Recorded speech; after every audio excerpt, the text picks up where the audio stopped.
Le chat botté, un conte de Charles Perrault. Il était une fois un meunier qui ne laissa pour tout bien à 3 enfants qu'il avait que son moulin, son âne et son chat. Les partages furent bientôt faits.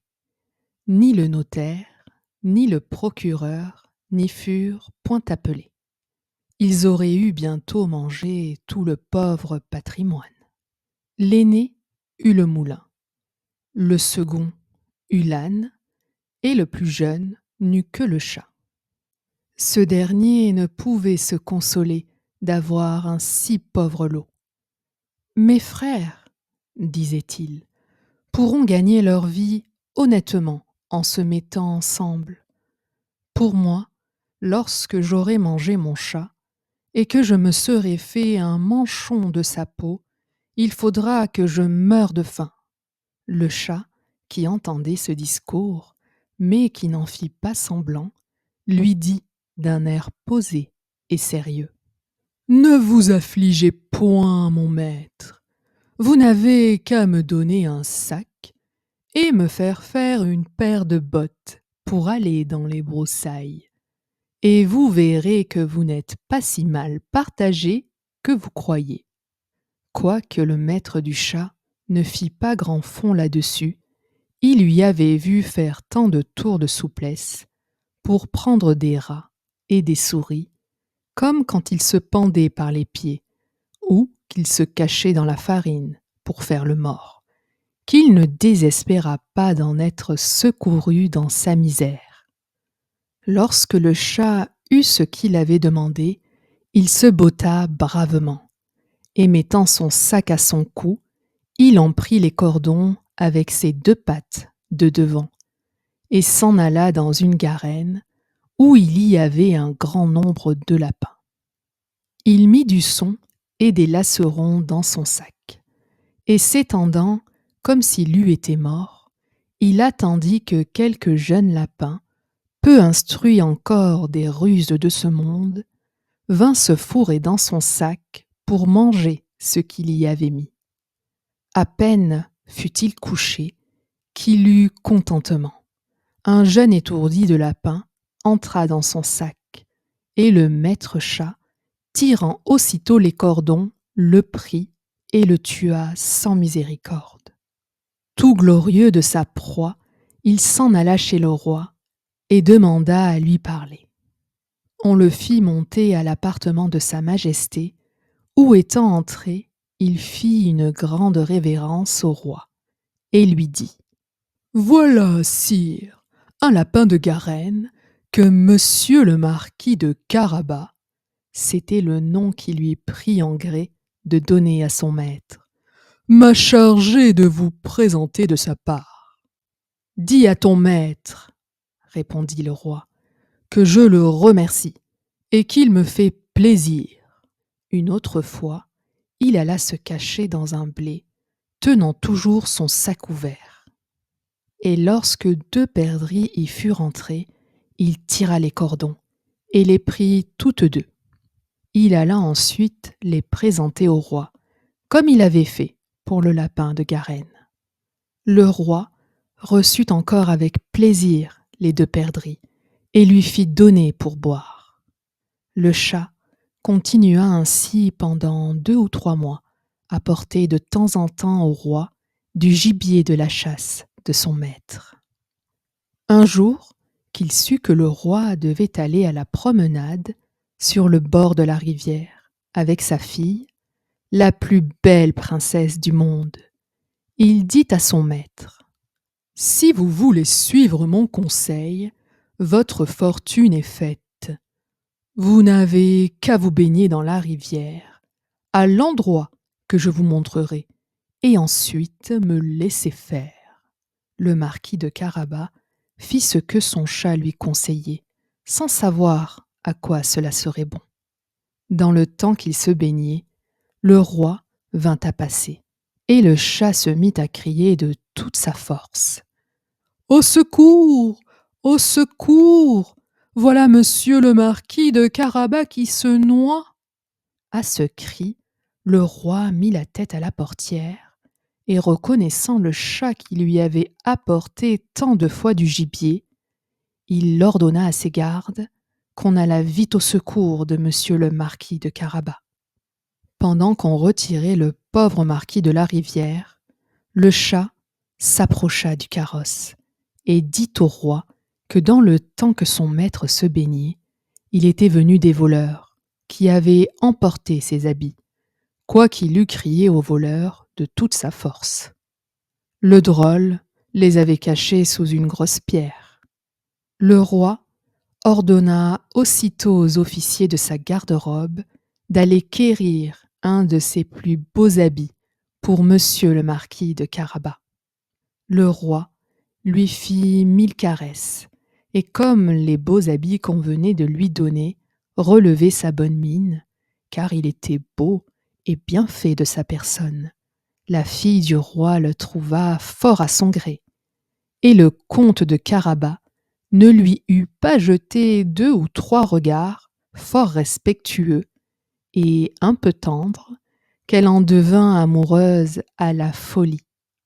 Le roi voulut qu'il montât dans son carrosse et qu'il fût de la promenade.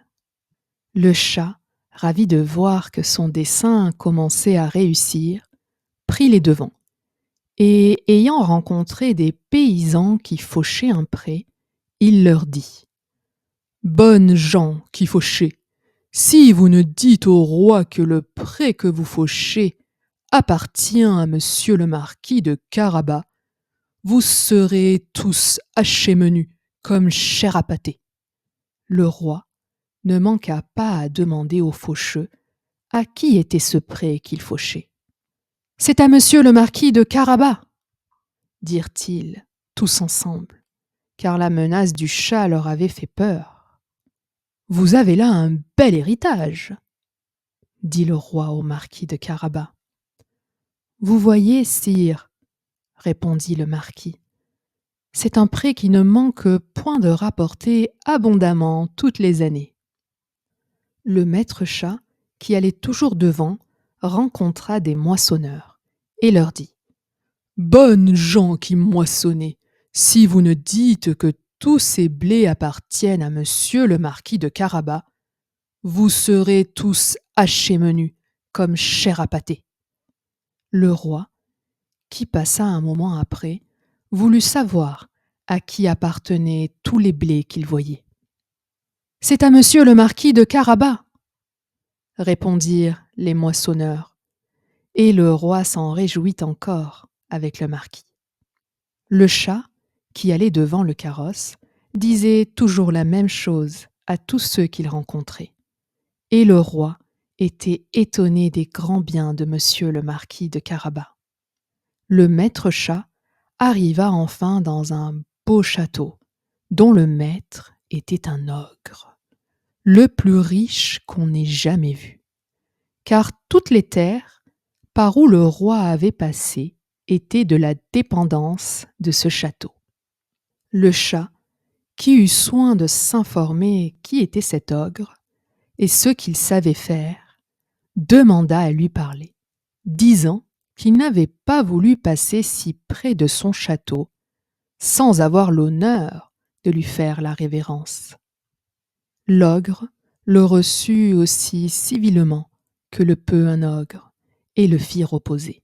« On m'a assuré, dit le chat, que vous aviez le don de vous changer en toutes sortes d'animaux, que vous pouviez, par exemple, vous transformer en lion, en éléphant. »« Cela est vrai, répondit l'ogre brusquement.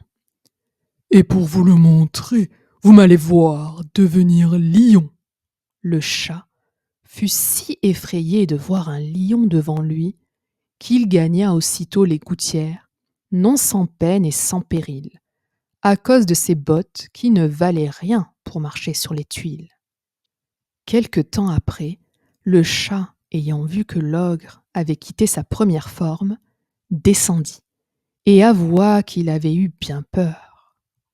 « On m'a assuré encore, dit le chat, mais je ne saurais le croire, que vous aviez aussi le pouvoir de prendre la forme des plus petits animaux. Par exemple, de vous changer en un rat, en une souris. Je vous avoue que je tiens cela tout à fait impossible. Impossible?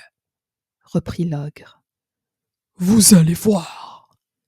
Et en même temps, il se changea en une souris, qui se mit à courir sur le plancher. Le chat ne l'eut pas plutôt aperçu qu'il se jeta dessus et la mangea.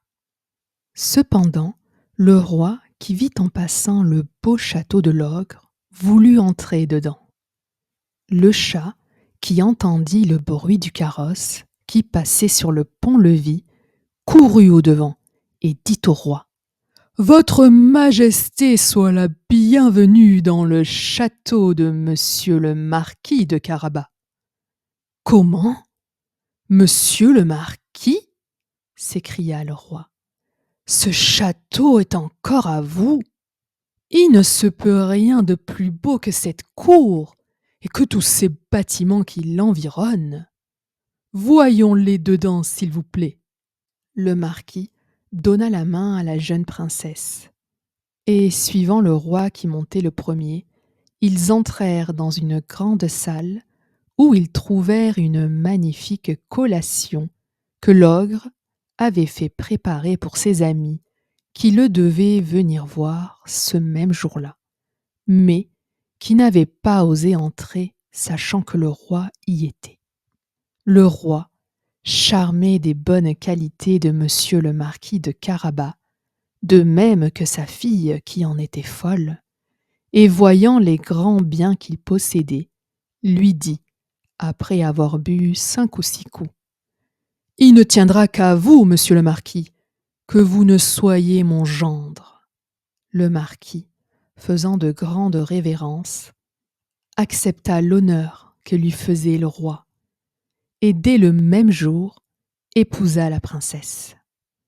Le chat devint grand seigneur et ne courut plus après les souris que pour se divertir. Moralité de l'histoire. Quelque grand soit l'avantage de jouir d'un riche héritage, venant à nous de père en fils, aux jeunes gens pour l'ordinaire, l'industrie et le savoir-faire valent mieux que des biens acquis. Un like et un abonnement, ça fait toujours plaisir et ça m'aide à continuer. Merci et à bientôt.